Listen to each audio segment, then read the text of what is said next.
Well, what's up, everybody? I'm so glad that you're with us for this session on More Layers of Less, because I'm going to confess something right off the top, so don't judge me. But the first concert I ever saw was Poison and Slaughter in the spring of '91. I'd just gotten my first electric guitar and I was hooked on hair metal. My dad played guitar, so I grew up on a steady diet of great classic rock bands, and I loved everything about the simplicity of 4 or 5 people playing music together. Over the next few years of learning guitar, I grew to understand and appreciate the way that classic rock and folk music and alternative music was produced. I began working more and more in the music industry and playing more and more in different bands.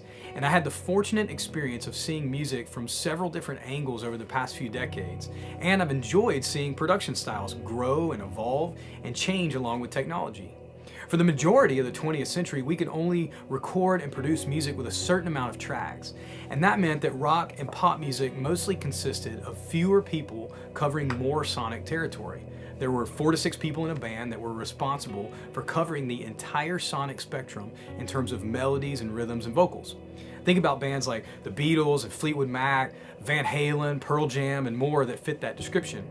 But as technology shifted, we had the opportunity to make music differently, with more complex sounds, more layers of sounds, and involving more people. And now it's very common for bands of 6 to 8 people to fill a stage, accompanied by multiple channels of backing tracks. Production styles have moved from less layers of people playing more to more layers of people playing less. We play in a genre today that is very much more layers of simple parts that cover specific sonic territory. This multi-layered style of music production allows us to be very specific dynamically and emotionally. And this serves us well in what we're specifically trying to accomplish as worship musicians and worship leaders as we prayerfully approach God in worship. While there's much to love about the simplicity of less layers of people playing more, we're certainly thankful that we can also produce music that has unique and specific layers of dynamics and tones and rhythms that allow us to be increasingly articulate in the way that we worship.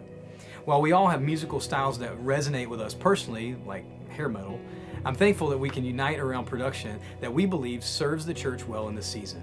So let's play our part with joy and precision in every way and seek to worship in every detail as we create these sounds of worship together.